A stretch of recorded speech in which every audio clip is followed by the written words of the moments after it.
I'm going to sing to you. Yes, please. Okay. So I have original theme music that my friend, the bassist, John Clayton, created for Insider Interviews. But Claude, you get your own custom open by me. Okay. It's from Damn Yankees. Somebody must have sung this to you before, but you gotta have heart, miles and miles and miles of heart. Yay. Bravo. Bravo. Thank you. Thank you. Thank you. I'm honored. I'm blushing. So am I. So that is the unique open to episode 7, Lucky 7, because I'm here with Claude Silver, who is the Chief Heart Officer of VaynerMedia. Get it, everybody? Okay.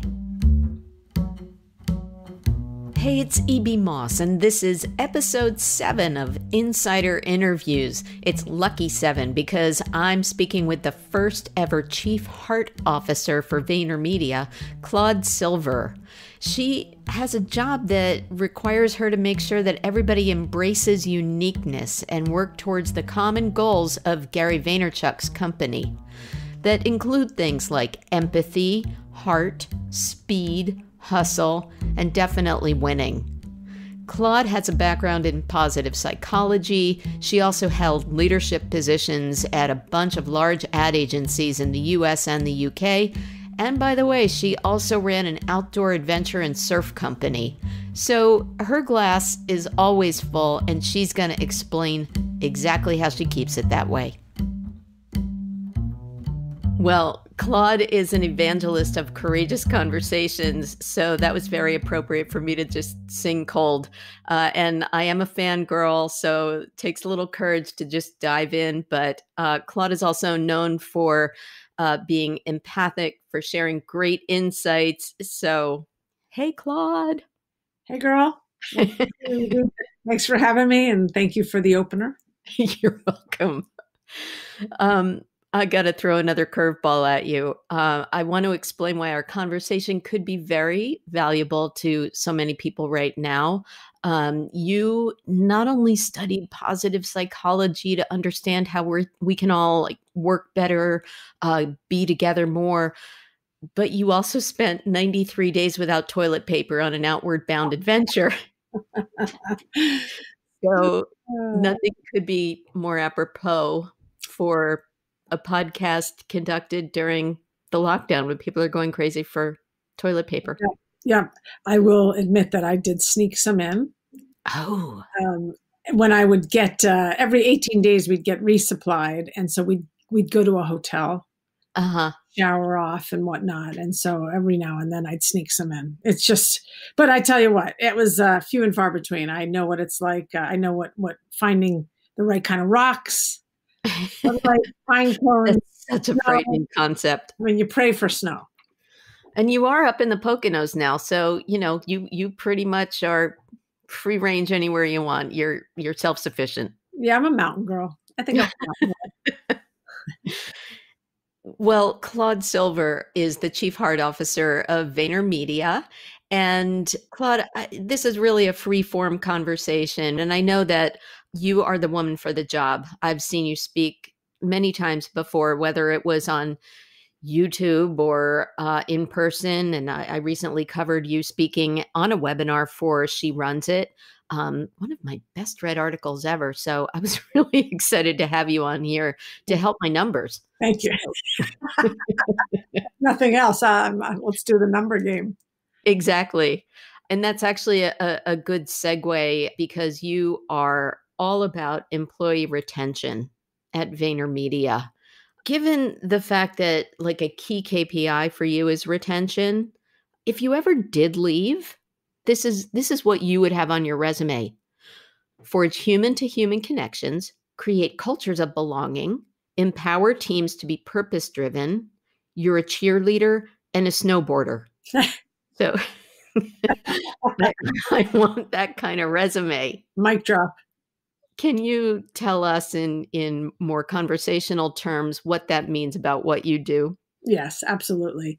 I believe in people. I really, really do. And I think that pretty much anything is accomplishable with vulnerability, with people showing up to be big and authentic in conversations, to greeting one another, both ways on a bridge, not building walls, but really finding ways to bond with one another and connect. And ultimately, really what it boils down to is that I just don't see a lot of difference in humans. I think that we are all extremely similar. And when we can accept that, we can move through it and move with it and move on and do great things together. Oh my goodness, we need you to clone yourself and multiply throughout the world right now. We really need that so much outside of VaynerMedia. How does that manifest itself at Vayner? What's a day in your life? Yeah. Even though my day is different today, it's actually similar because my day consists of being with people. And so now I'm not physically with them. So I'm on screens with them. I'm still on one-on-ones, which I do quite a bit. Right now I'm doing a lot of Zooms and a lot of Hangouts where I've got either random people that I've either selected or they've raised their hands and they come on and we do culture jam sessions, really, or ask me anythings, AMAs, or I work with a department and open it up for Q&A and really talk to them about, who we are, what we do, why we do the things that we do. So my role was originally set up to scale Gary Vaynerchuk, our CEO. And so I'm in many ways translating his vision in my voice to them. Mm. I'm very clear on the fact that I work for them. They don't work for me. In fact, I get like my skin crawls when I see someone say, I love working for you, which by the way is a compliment, but I want them to say, I love working with you. Nice, nice. Yeah. I've also seen you bridle at the kind of bucket that people automatically want to put you in of HR. Mm-hmm. And you're not HR, and I'll let you explain why. Yeah, I'm glad you brought that up because while I'm not HR, I want to respect the fact that I have been in HR for 4 years now.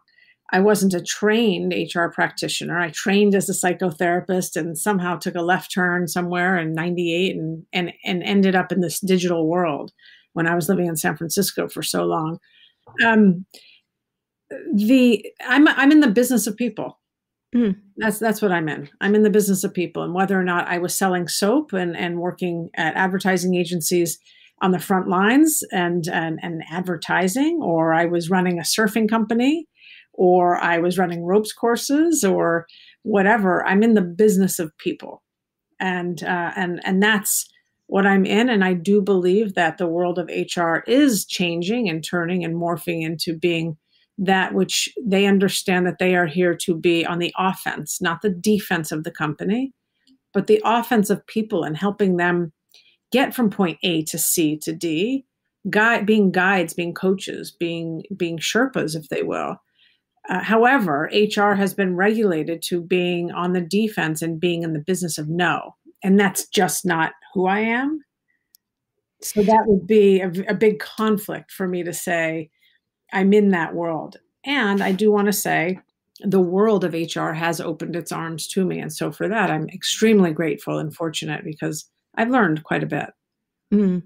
You just don't have to learn about the payroll details and things like that quite as much. Right. And I have some wonderful people that do it very well and a lot better than I could ever do it. Well, there's like 900 people, almost 900 people at VaynerMedia now. Yeah, it's VaynerX. So we have a holding company now. Okay. VaynerMedia itself is about 650.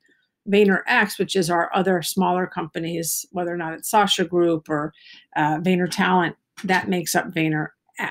And that's about 850, 860 right now, global. Wow. I did hear Gary say something about you, and he frequently describes you as the second most important person in the company. But I love this line. He said this last year or so. He said, when there's a debate between emotion, continuity, and what's best for the internal vibe versus the CFO and the bottom line, Claude wins 99% of the time. Yeah. So that's pretty cool.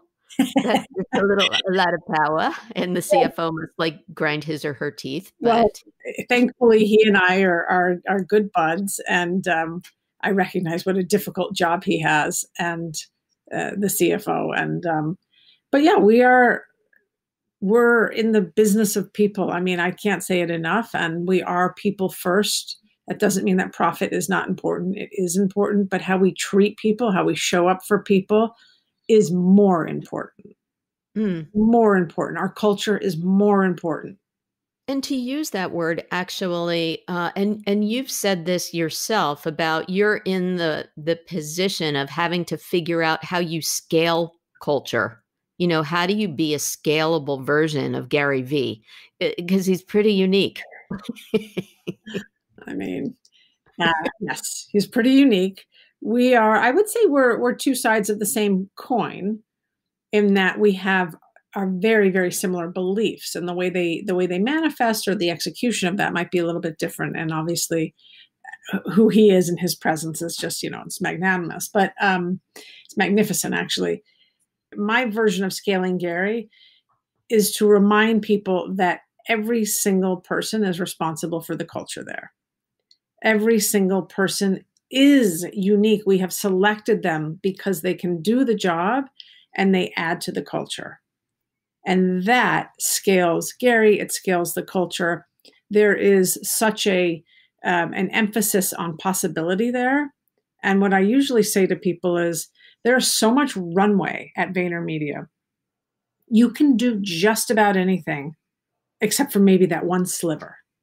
That one sliver you might need permission for. But then that allows people to use their own curiosity and inspiration and their minds and their hearts to create this, to create a newsletter, to create employee resource groups, to create, join. And so the responsibility isn't just on Gary. It's not just on Claude. It's everyone's. I'm cultivating the culture just like Seth is, or just like Susan is. There are a lot of tentacles we can follow now, but I want to respect the fact that this audience is primarily oriented towards media marketing and advertising.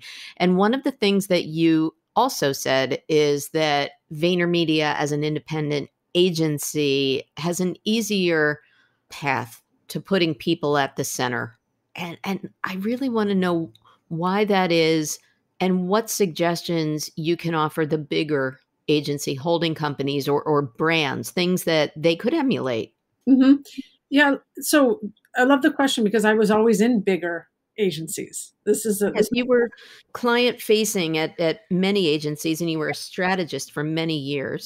Yep. Worked, whether or not it was P&G or Unilever or Clorox or a lot of very big Fortune 10 companies. What we have going for us is we have one CEO. We do not have a board. And he is, in his own words, a malleable dictator. He now has a phenomenal leadership team that he trusts now, that he doesn't have to make all of the decisions. But by the way, all of the decisions do cross his desk, even when it comes to letting someone go. He needs to know exactly who that person is, what they did. Have we done some kind of 360 feedback on them? Why? Are they a bottom performer? Have we given them a performance improvement plan? The details. But this is really, his creation in so many ways. And as I said just a second ago, we are all able to add our fingerprints and our blueprints to his creation. I mean, he can't do it alone.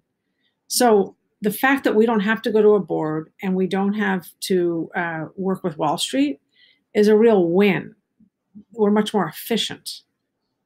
We know what we're doing. The vision is set and we can go. We don't need to go, dot an I and cross a T here. So speed has been a big, it's more than a buzzword. It's a rule to live by at Vayner. And I'm guessing that gives you not only the competitive edge, if you can trust your people to turn things around, but I'm guessing that retention minimizes like the onboarding time and the blah, blah, blah to get them up to speed. So how else does that manifest? Yeah. So actually, I will say not only is speed a guiding principle, speed is a KPI for us. How fast, how efficient, how effective, can we cut through the red tape? We don't want to be like those other places out there. And there's nothing wrong with those other places, but we have a real chance to really break advertising as we know it today and marketing and do it differently. So that's the one thing, that's the first thing I'll say, is that speed is a KPI for us. And to just give a little bit of background on how we used to hire, because how we used to hire got us speed. And I changed how we hired 4 years ago when I took the role. But how we used to hire was, look, the company was built by two brothers who hired their friends of friends, their friends of friends. And so what did you have there? You had a consistency of knowledge share, of like-minded. You had a lot of apples in the basket. You didn't have any pears, and there were very seldom would you find a banana. But because you had that sameness, it got you speed very quickly. What it didn't do is it didn't get us diversity. And so 4 years ago, I changed the way we hired from culture fit to skill set fit and culture addition. And that means we both like music, but we both don't have to love Dave Matthews. There's a difference there, right? We both love the water. You surf, and I would just like to be next to the water.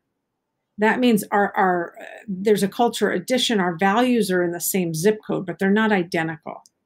And that allowed us to get difference and to bring in all different types of people and backgrounds and socioeconomics and all of those things.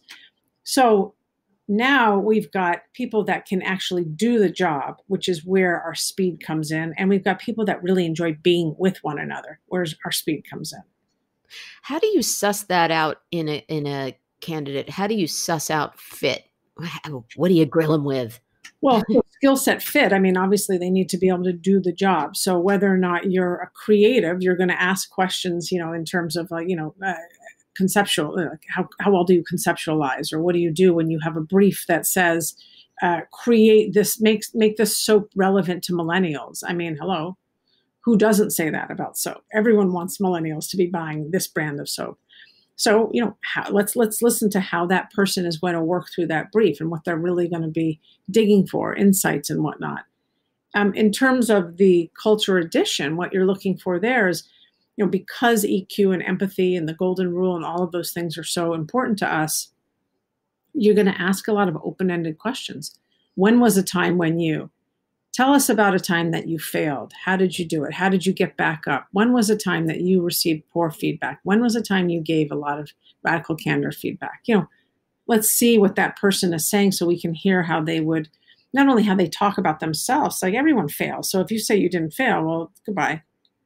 But let's hear how they work with themselves, their own self-awareness, their compassion towards themselves and other people, because those are people we're going to want on our teams.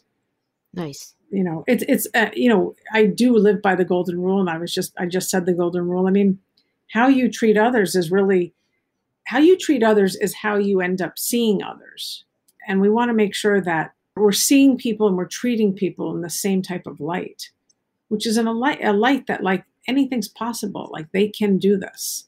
We give them the tools, and let's see them soar and let's see them thrive. Sure. Yeah, so empowering, and to have that runway, that opportunity, phenomenal. Now, in terms of diversity, I got a tough one for you. You haven't shied away from owning your age. Mm-hmm. You have posted lessons learned to date. So I'm not saying anything you haven't. You're a 50-something woman now. So 51 last week. 51 as of last week. So let's talk about ageism. Yep. Vayner, of course, has a reputation as a young blood kind of space. So how do you combat ageism, both of the senior set and of the starting out set? And what advice do you have for those of us in that age bracket, especially women of a certain age? But seriously, real talk about that, Claude. Yeah. So I will say, when I joined Vayner 6 years ago, literally yesterday. Happy anniversary. Thank you. The average age was 23. So the average age now is 31 and a half. So we've really aged up. We've been around 11 years now. And so watching this company not only age up, our people are going through different life stages now. So, we've got people that started at 23. They're still their first job or second job, that are now married and have their first kids or about to have their first kids. So that's been a really wonderful trajectory. And I have to say, coming in, I never, ever, ever thought of myself as older than them. I just knew I was more experienced. I knew I had been around. I knew I had more lines in my face, those types of things. But I had so much to learn from them, which really just leveled the playing field. They want to learn from me. I've been around for a while. They especially, a lot of females want to learn, like, how do you become a leader? Mm-hmm. I wanted to learn how to become a social media practitioner. So I had, we had a lot to learn. I don't want to say that there isn't ageism, because of course there's ageism, because there's unconscious bias in the world. However, I will say, on the leadership team, there are I would say every single leader now is closer to my side than 35. Let's say that.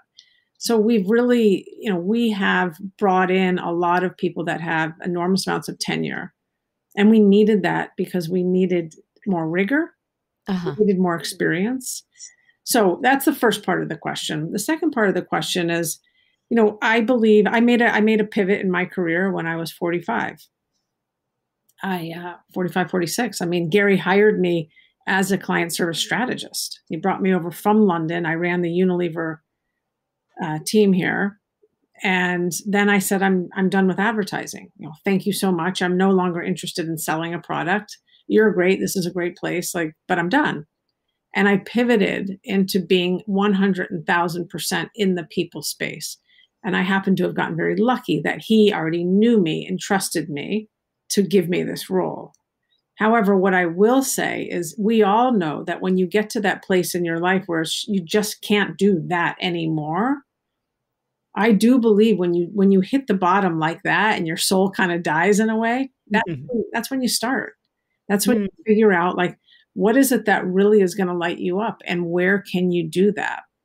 Yes. Now, today's a different age, and I understand, we're in COVID and we're all lucky that we have jobs right now, those of us that do.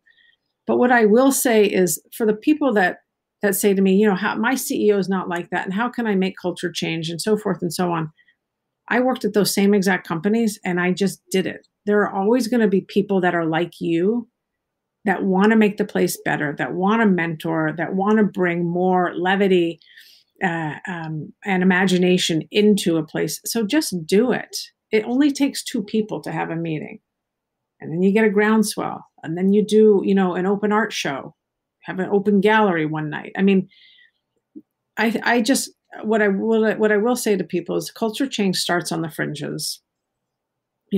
Hip hop music didn't just pop. It didn't just get onto Z100 and start to be big one day. It starts in the fringes. It's underground.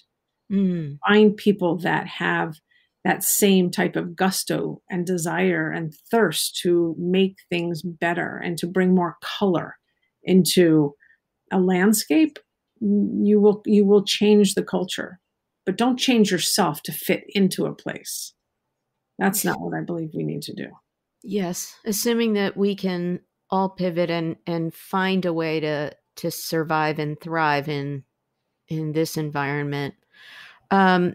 So how is it steering the human ship of 850 something people from a cabin in the Poconos?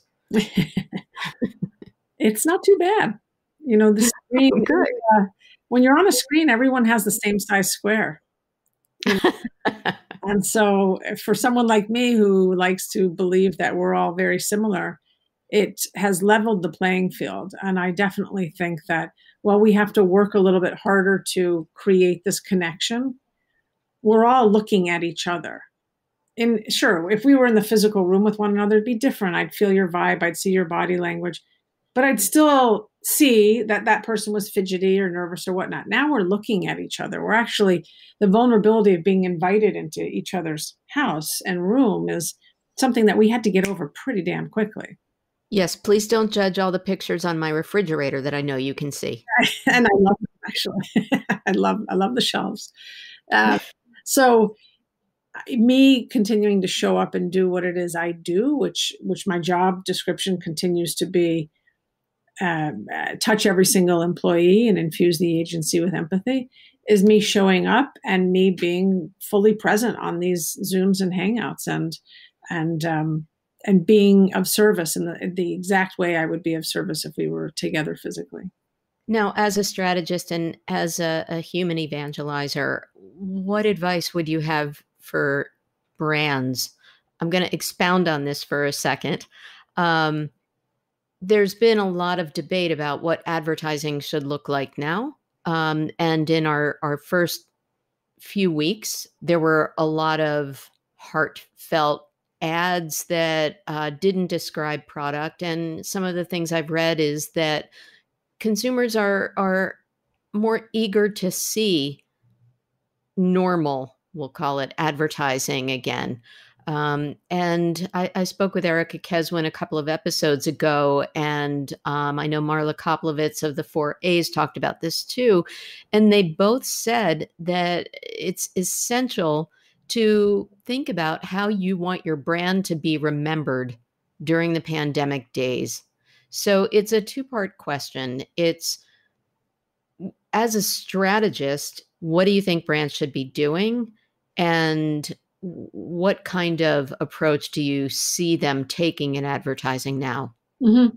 Okay, great question. So on one hand, I do think that brands have a very big responsibility to be as authentic as possible today and not try to pull the wool over anyone's eyes, because, by the way, we are all reading the same news.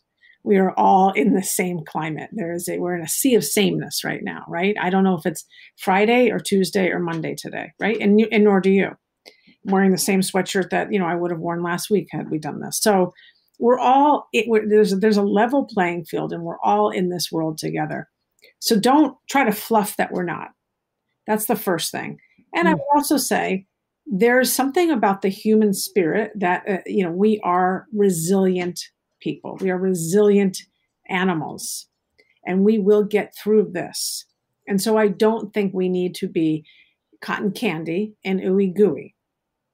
But I also don't think we need to be showing things that are not attainable today. For example, if I was an alcohol brand, I don't think I should be showing adverts of people going into bars today, because that's not happening. And by the way, we all long for that. So we are social animals. We all crave to go sit down at your favorite restaurant and order that glass of Chardonnay or Pinot Noir, and that's not happening.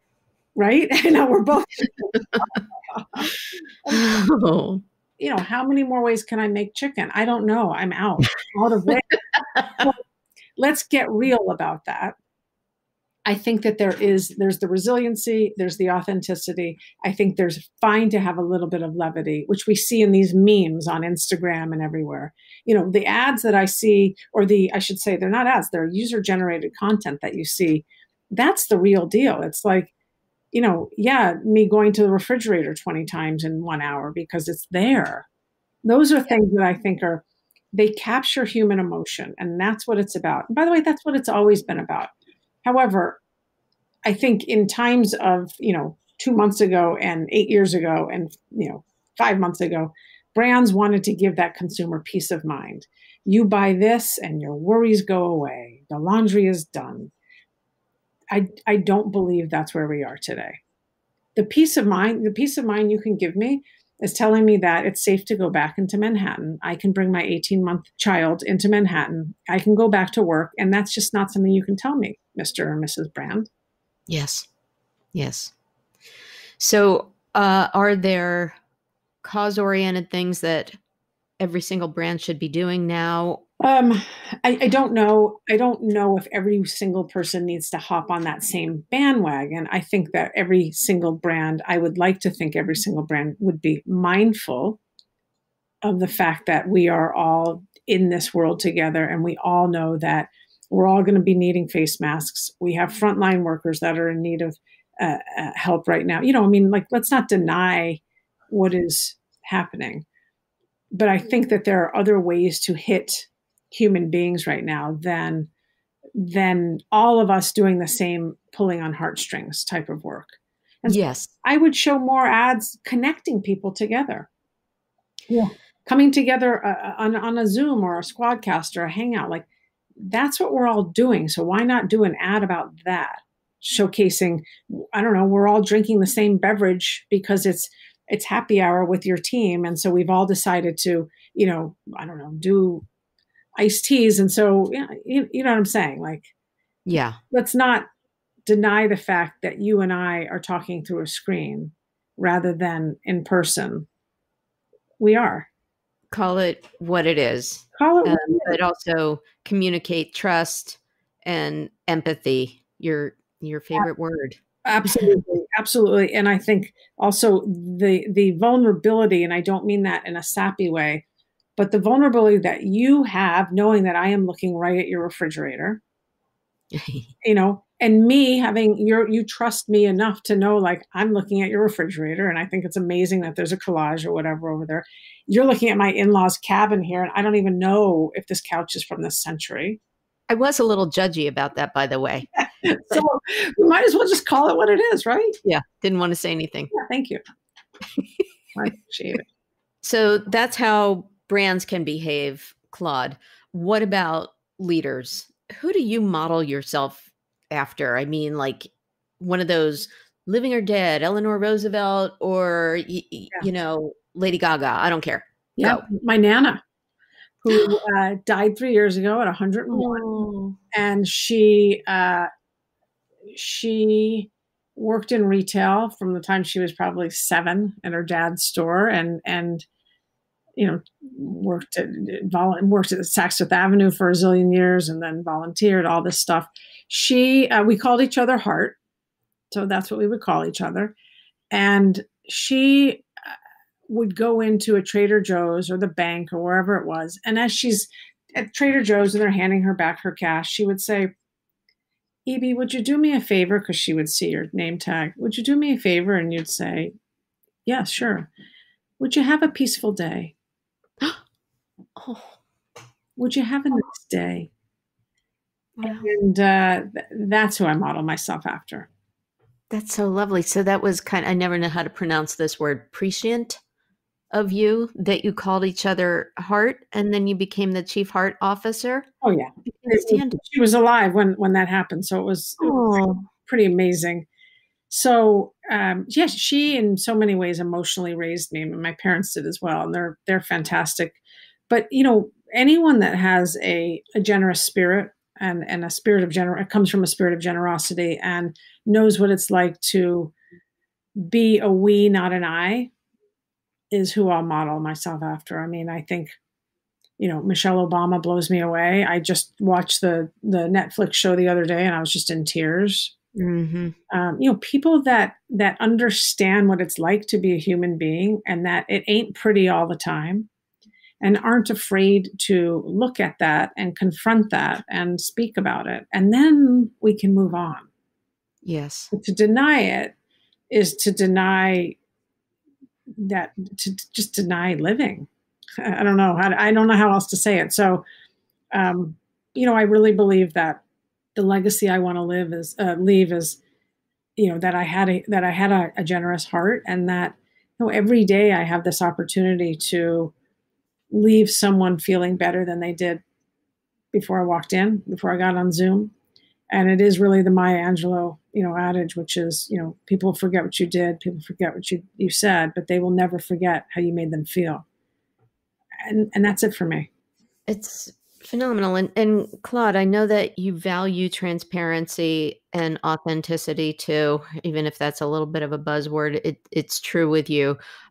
You've talked about, just to bookend, what we talked about in the beginning with toilet paper, that you had it rough. You didn't make the best choices as a kid, and hence you forced yourself on a 93-day outward bound of the most extreme circumstances. Yeah. And now you have an 18-month-old. So we've talked about what leaders should do, what brands should do. What do you think parents should be doing to help support kids these days and help them to make good choices? Yeah. I think it's extremely important for parents to help their children identify their emotions and find outlets for their emotions. Because bottling your emotions, as we all know, ain't going to get you anywhere. So that's my hope for parents. That's certainly my hope for myself. And as I raise little Shalom, let's not stuff, let's not cork things. Let's let them out, because there is no emotion that's that scary. Nice. I love that you named your daughter the word for peace. Yeah. It's beautiful. And the other thing that's really great is that we're recording on a platform called Squadcast. And instead of putting your exact name on the bottom, and I'll try to add a screen grab of this, it labeled you the way Google Docs sometimes will come up with, like, rambunctious chipmunk or something like that as the persona. You are courageous resonator. Yeah. I don't know how Squadcast came up with that label for you, but it's kind of perfect. Thank you. Courageous resonator. Yeah. Claude Silver, I'm going to sing one more thing to you because it's all about the bookends. It's all about the, synergy here. Ready? I learned this in Girl Scout camp. We had toilet paper. It was not like Outward Bound. Make new friends, but keep the old. One is silver and the other's gold. I know that one. You got a great voice. Thank you. That might not have been my best version, but the sentiment was from the heart, so to speak. Thank you.